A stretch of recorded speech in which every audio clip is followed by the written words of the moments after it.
Oke, baiklah Bapak Ibu semuanya, selamat siang. Apa kabar semuanya? Puji Tuhan, baik. Oke, pertama-tama saya mengucapkan terima kasih pada Bapak Ibu yang telah bersedia untuk mengikuti kegiatan sosialisasi saya berkaitan dengan pemahaman saya tentang materi yang saya ikuti dalam diklat CGP. Dan pada kali ini saya akan mempresentasikan materi tentang budaya positif, dan materi ini merupakan materi yang saya dapatkan selama 2 bulan lebih mengikuti diklat calon guru penggerak ini. Dan selama mengikuti diklat itu saya telah menerima materi yang pertama kemarin itu tentang disiplin positif, kemudian nilai-nilai guru penggerak, yang berikutnya visi sekolah, dan sekarang adalah penerapan budaya positif. Nah, seperti apa budaya positif itu, dan inilah yang akan saya mau sampaikan dalam sosialisasi ini. Ini adalah konsep modul budaya positif. Yang pertama itu perubahan paradigma baru, kemudian disiplin positif, kebutuhan dasar manusia, motivasi perilaku manusia, posisi kontrol restitusi, keyakinan kelas, dan segitiga restitusi. Harus dapat kalau bagi terakhirnya ya. Pembelajaran dengan paradigma baru, yaitu rancangan berdasarkan prinsip pembelajaran yang terdiferensiasi sehingga setiap siswa belajar sesuai dengan kebutuhannya dari tahap perkembangannya untuk mewujudkan profil belajar Pancasila. Nah, di samping ini adalah logo profil belajar Pancasila. Nanti Bapak Ibu tinggal copy materi dari saya, baca sendiri. Astaga. Berikutnya, disiplin positif. Dalam budaya kita, makna kata disiplin dimaknai menjadi suatu yang dilakukan seseorang pada orang lain. Untuk mendapatkan kepatuhan, kita cenderung menggabungkan kata disiplin dengan ketidaknyamanan. Jadi kita sering mengatur-atur siswa itu. Jadi sebenarnya itu membuat siswa kita tidak nyaman. Kemudian, sebagai pendidik mestinya tujuan kita adalah menciptakan anak yang memiliki disiplin diri sehingga mereka bisa berperilaku dengan mengacu pada nilai kebajikan universal dan memiliki motivasi intrinsik bukan ekstrinsik.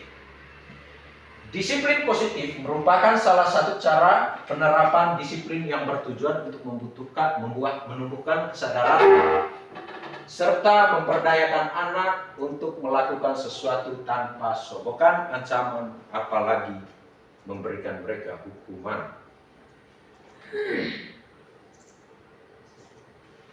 Kebutuhan dasar manusia, dan sebelum saya lanjut di sini, saya mau konfirmasi kepada Bapak Ibu. Tentu Bapak Ibu sudah tahu kebutuhan dasar selama ini. Nah, di dalam materi ini, kebutuhan dasar manusia yang pertama itu bertahan hidup. Setelah itu kasih sayang. Habis itu penguasaan. Kemudian kebebasan dan kesenangan. Jadi ini merupakan kebutuhan dasar manusia. Seperti apa penjelasannya nanti saya jelaskan. Berikutnya, motivasi perilaku siswa. Motivasi merupakan dorongan yang timbul dari dalam diri seseorang secara sadar atau tidak sadar untuk melakukan tindakan dengan tujuan tertentu. Jadi kalau kita kilas balik kepada siswa kita, mereka melakukan sebuah tindakan yang mungkin juga kita anggap benar ataupun salah, pasti mereka melakukan itu dengan punya tujuan tertentu. Menghindari ketidaknyamanan dan hukuman. Mungkin ini juga salah satu tujuannya. Murid melakukan disiplin diri karena takut dihukum. Ini merupakan motivasi intrinsik, ekstrinsik ya. Motivasi ekstrinsik yang datang dari luar. Ekstrinsik. Nah. Kemudian mendapatkan imbalan atau penghargaan, ini juga bagian dari motivasi ekstrinsik yang datangnya juga dari luar. Yang memberikan imbalan itu biasanya dari guru dan memberikan apresiasi atau hadiah, biasanya iming-iming nanti nilai bagus gitu. Nah, yang intrinsiknya adalah menghargai nilai-nilai kebajikan diri sendiri, yaitu murid melakukan disiplin diri karena sadar akan nilai kebajikan dirinya. Ini merupakan motivasi intrinsik. Jadi ini datang dari dalam diri siswa itu sendiri. Jangan hanya siswa, kita guru juga ada motivasi yang datangnya dari dalam diri. Konsep disiplin dengan identitas gagal dan konsep disiplin dengan identitas sukses. Bapak Ibu coba perhatikan dari keempat konsep disiplin di bawah ini, manakah kira-kira yang gagal dan manakah yang sukses? Menurut Bapak Ibu. Hukuman, gagal, penghargaan itu termasuk dalam gagal. Oke. gagal, sukses. Pak Apri, Oke. yang dianggap sukses bagaimana? Bagian hukuman dan Konsekuensi dengan konsekuensi dan restitusi. Sukses, ya. Yang suksesnya konsekuensi dan restitusi. konsekuensi dan restitusi. Mungkin ada yang lain? Tidak ada. Kalau tidak Setuju ada, dengan takrib. nah, berarti itu sudah benar. Sedangkan hukuman dan penghargaan itu merupakan konsep disiplin yang gagal. Baik, Bapak Ibu sudah pintar semua. Berikutnya kita lanjut ke konsep disiplin. Pendekatan restitusi. Cara menanamkan disiplin positif pada murid. Yang pertama berkaitan dengan definisi restitusi itu merupakan sebuah proses menciptakan kondisi bagi murid untuk memperbaiki kesalahan mereka sehingga mereka bisa kembali kepada kelompok mereka dengan karakter yang lebih kuat. Jadi ini definisi dari restitusi. Memperbaiki kesalahan mereka, bukan menghukum mereka karena mereka melakukan kesalahan. Jadi kebiasaan-kebiasaan yang sering kita lakukan selama ini, yaitu memberi hukuman terhadap siswa yang melakukan kesalahan, mungkin nanti kita harus merubah untuk memperbaiki. Jangan lagi memberi hukuman, tapi kita memperbaiki kesalahan yang mereka lakukan itu. Dan saya kira jika itu yang kita lakukan nanti, maka akan ada ikatan emosional antara guru dan siswa. Berikutnya ciri-ciri restitusi. Bukan menebus kesalahan, tetapi belajar dari kesalahan. Jadi kalau hukuman itu dia menebus, bersifat menebus ya. Tapi kalau restitusi ini dia bukan menebus tadi. Kalau hukuman menebus berarti restitusi bukan menebus. Yang berikutnya ciri-ciri yang lainnya memperbaiki hubungan. Jadi kalau kita memberikan hukuman terhadap siswa itu yang jelas akan ada hubungan yang jarak dengan siswa itu. Tapi kalau kita menggunakan ciri-ciri restitusi ini yaitu memperbaiki. Kemudian tawaran bukan paksaan. Jadi kita memberikan tawaran terhadap murid. Jadi tidak boleh lagi memaksa mereka, kau harus begini. Kemudian fokus pada karakter bukan tindakan. Yang berikutnya menguatkan dan fokus pada solusi. Kemudian menuntut untuk melihat ke dalam diri. Dan yang terakhir mencari kebutuhan dasar yang mendasari tindakan. Jadi ini adalah ciri-ciri dari restitusi. Jadi mudah-mudahan Bapak Ibu bisa mencermati ini nanti. Karena memang untuk menerapkan ini secara serentak pasti tidak bisa. Jadi kita juga butuh proses dari kebiasaan-kebiasaan lama kita untuk memperbaiki. Butuh proses. Perbedaan. Ini contoh perbedaan kasus siswa. Saya ambil kasus di sini adalah siswa tidak mengerjakan PR. Jadi kalau di sini kita menggunakan hukuman, guru menghukum siswa tersebut dengan tempeleng, tidak diperbolehkan mengikuti mata pelajaran, atau guru marah dan bentak siswa. Itu sering yang kita lakukan selama ini. Nah, kemudian di samping itu juga sering kita juga melakukan yang namanya konsekuensi, memberikan konsekuensi terhadap siswa. Tapi terkadang, tapi lebih banyaknya kita memberikan hukuman. Jadi konsekuensi guru memberikan itu untuk mengerjakan tugas PR-nya saat istirahat atau dikerjakan sebanyak 2 kali lipat. Kemudian guru tegas dan siswa menghormati peraturan.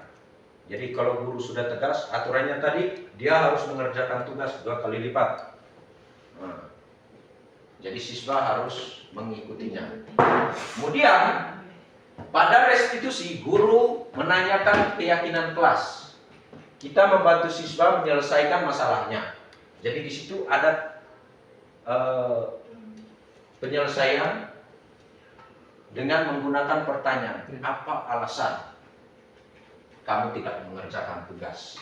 Kemudian yang berikutnya, guru terbuka dan siswa menghormati dirinya, orang lain. Orang lain itu maksudnya guru ataupun tenaga pendidik ataupun juga orang tuanya.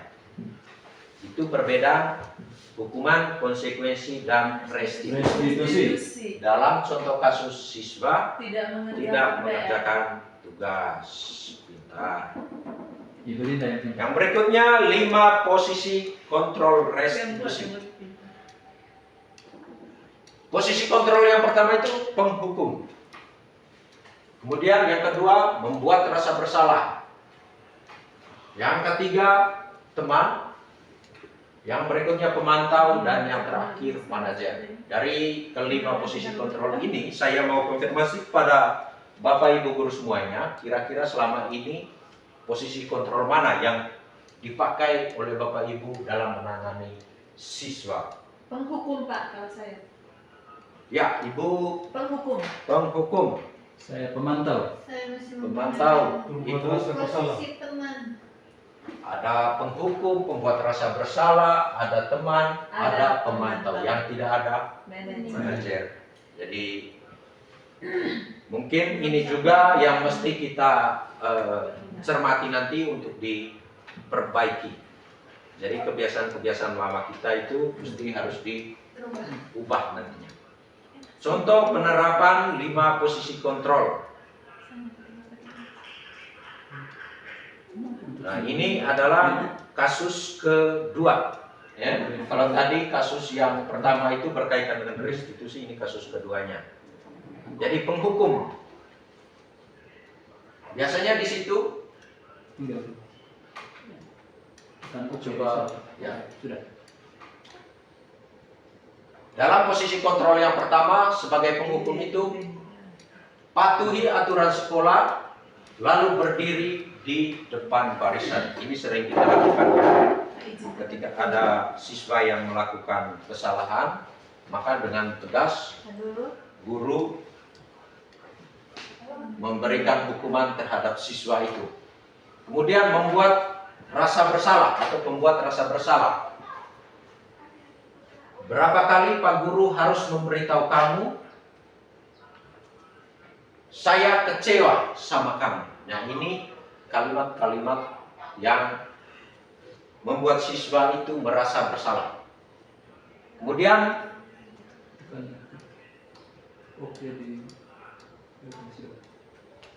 sebagai teman di sini biasanya menggunakan bahasa, ayo tertib, buat Bu Guru bangga. Kali ini tidak apa-apa kamu salah. Nah, itu sebagai teman. Kemudian sebagai pemantau, kamu sudah melanggar. Apa peraturan dan konsekuensinya? Jadi menanyakan ke siswa. Kemudian manajer, apa kamu tahu kesalahanmu? Kira-kira bagaimana kamu akan memperhatikan atau memperbaiki kesalahan ini? Jadi itu adalah 5 posisi kontrol dengan contoh pertanyaan yang diberikan. Berikutnya, keyakinan kelas. Mengapa keyakinan kelas bukan peraturan kelas?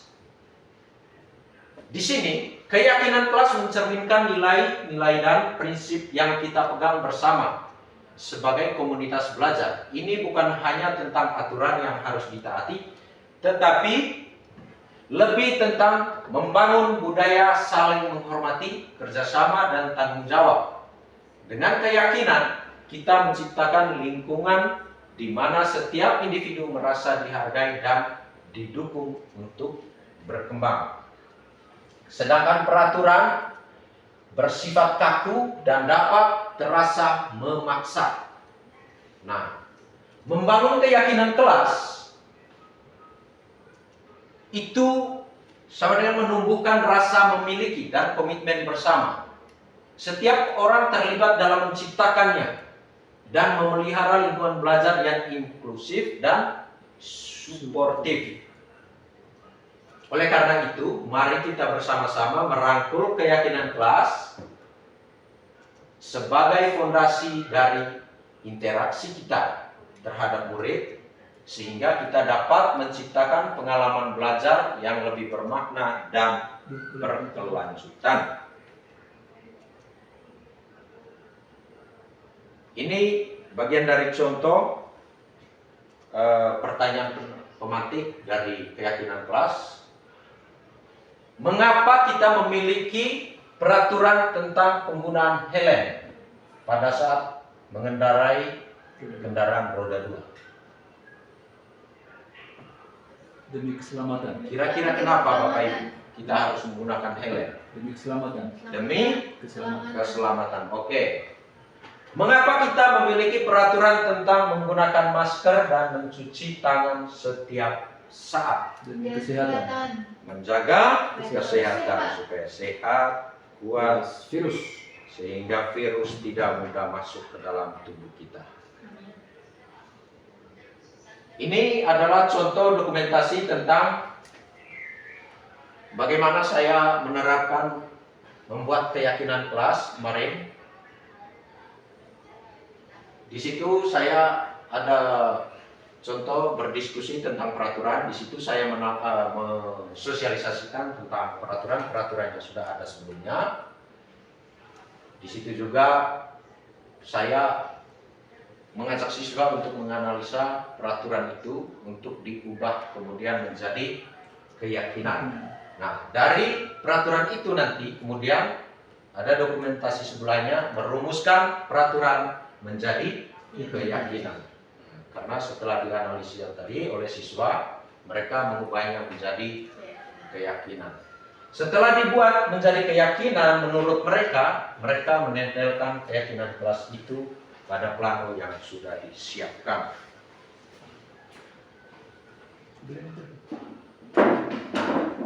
Setelah membuat keyakinan kelas itu, biasanya kemarin itu saya menanyakan siswa bagaimana tanggapan mereka terhadap keyakinan kelas yang sudah dibuat itu, yang sudah dibuat secara bersama.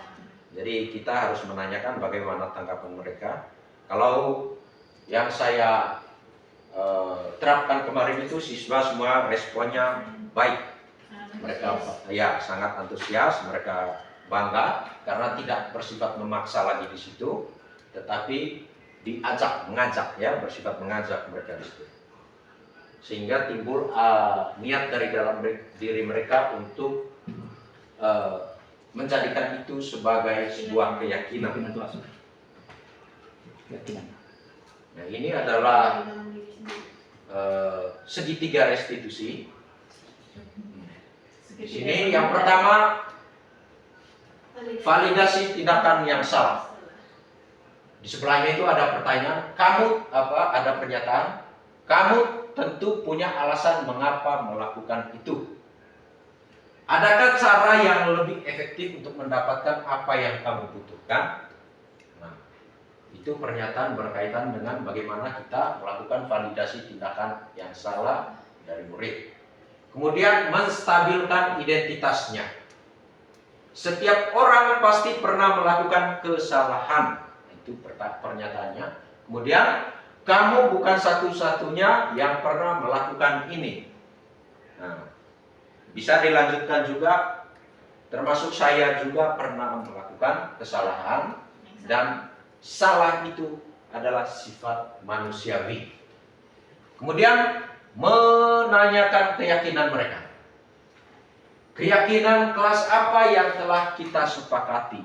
Ingatkan mereka di situ apa keyakinan kelas yang telah kita sepakati. Nanti dia akan menjawab.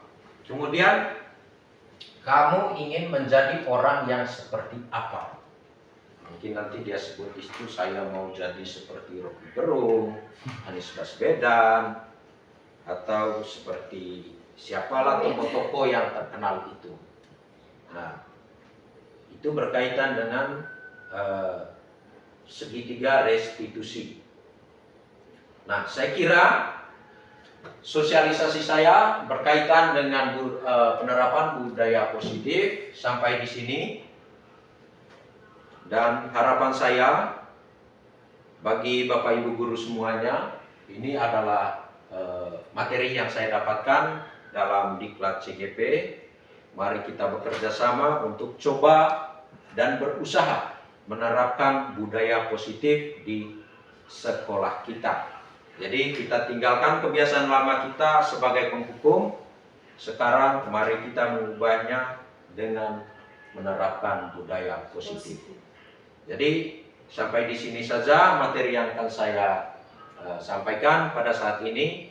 Lebih dan kurangnya saya mohon maaf. Sampai jumpa besok hari Rabu. Terima kasih.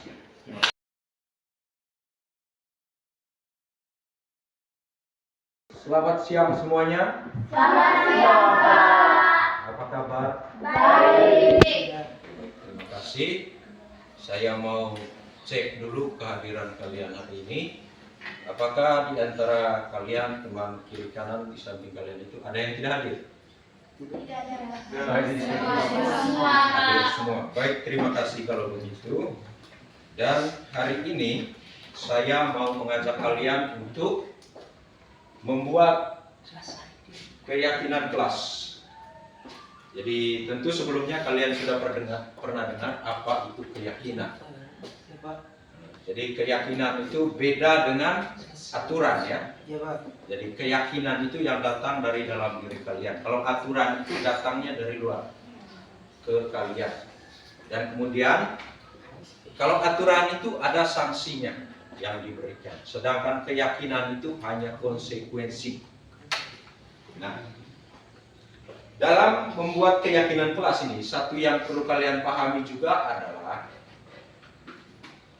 tidak ada kata negatif di dalam.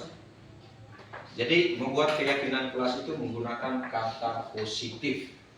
Jadi kata positif yang dimaksud itu, kalau dengan aturan begini bunyinya, tidak boleh membuang sampah sembarangan. Kata tidak ini tidak boleh itu mengandung kata negatif. Nah, tetapi kalau misalnya di dalam keyakinan kelas itu menciptakan ruangan yang bersih dan rapi, begitu. Kemudian ada lagi contoh lainnya. Saat pembelajaran harus mengerjakan tugas atau harus mengenakan pakaian yang rapi, atau misalnya juga harus mendengarkan penjelasan atau arahan dari guru. Nah, berarti kalau di aturan itu tidak boleh ribut. Itu kalau aturan berarti itu konotasinya negatif.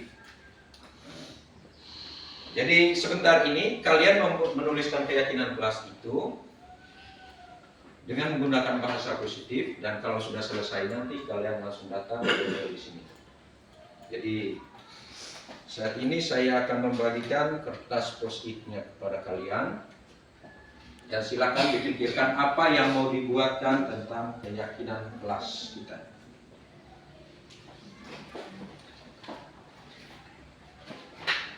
Yang bagian lemnya jangan di ini ya.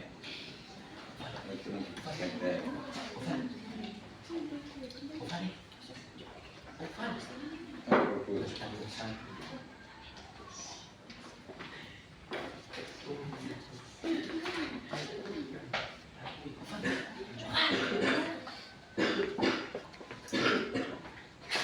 Mana lem? Bagian lem.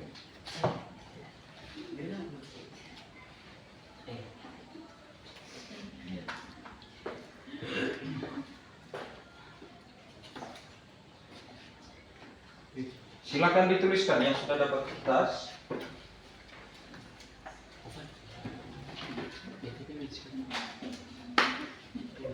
Devi, jangan merenung.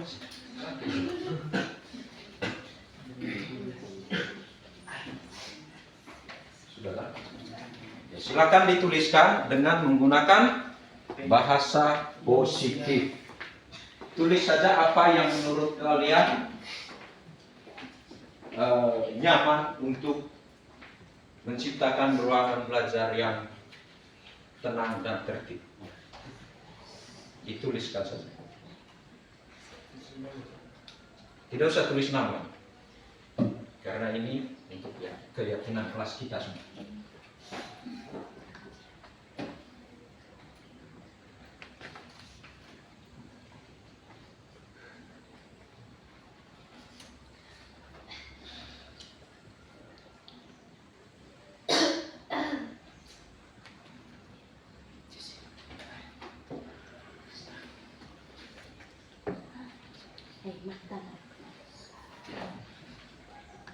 Ada yang sudah?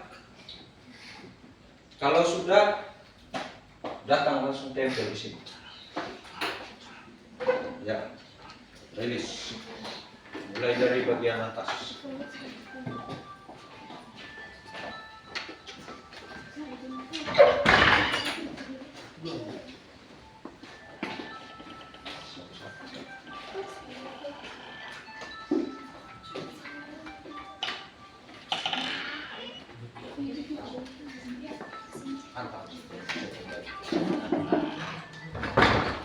Kalau yang sudah lagi satu-satu, jangan supaya tidak umur.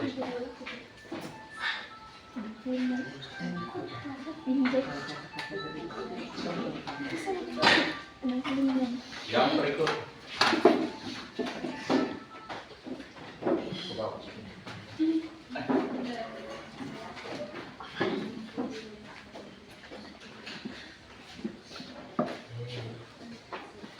Ada lagi yang sudah?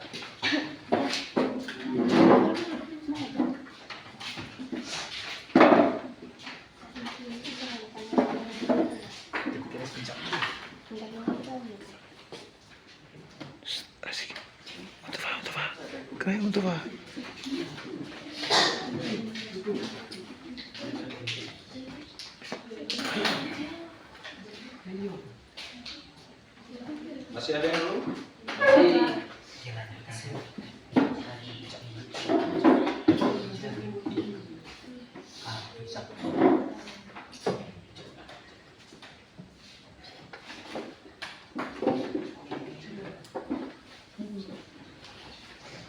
Ada lagi?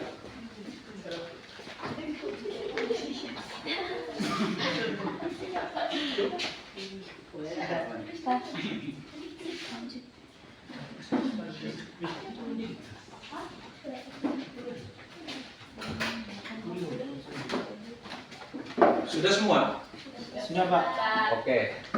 Selanjutnya kita menyeleksi.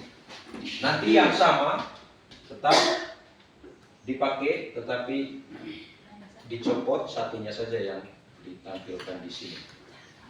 Jadi ini adalah keyakinan kelas yang kalian tuliskan tadi. Tentu kalian sudah mempertimbangkan, dan tujuannya adalah untuk menciptakan suasana belajar yang nyaman. Ya.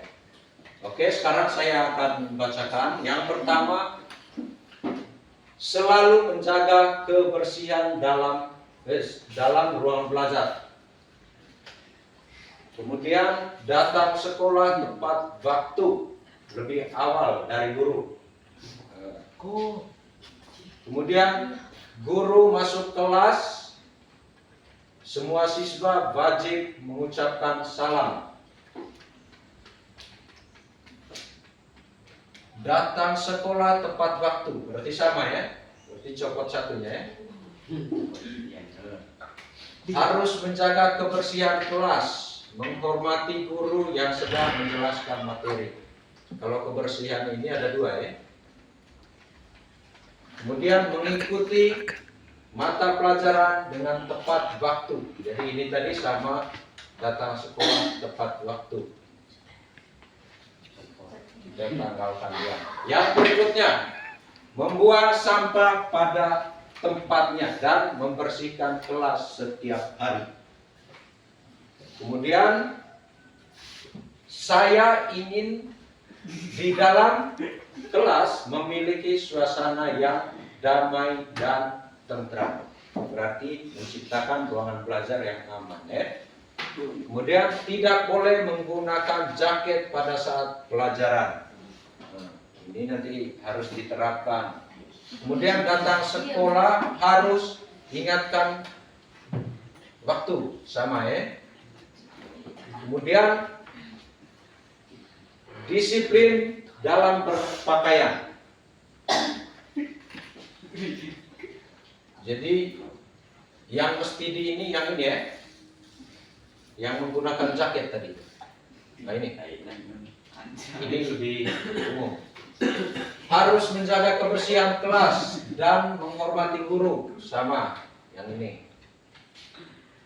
Kemudian saling menghargai teman jika sedang mengerjakan tugas. Kemudian gunakan waktu sebaik mungkin jika guru tidak hadir. Membersihkan sampah pada tempatnya dan membersihkan kelas sama dengan di atas tadi. Berarti yang dipakai di sini ada 7 ya, 8. Ada 8 keyakinan kelas yang kita buat hari ini. Jadi ini adalah keyakinan kelas kita. Jadi mari kita terapkan agar ruangan dan suasana belajar kita terasa nyaman. Jadi itu saja berkaitan dengan keyakinan kelasnya. Dan selanjutnya nanti saya akan meminta tanggapan dari beberapa orang. Tanggapan berkaitan dengan keyakinan. Rasa senang dengan datang sekolah tepat waktu dan berdisiplin berpakaian. Senang dengan keyakinan kelas ini karena dapat merubah tingkah laku siswa-siswa di kelas. Silakan. Saya senang dengan kelas kami karena telah menempatkan keyakinan kelas yang akan dilaksanakan. Oke.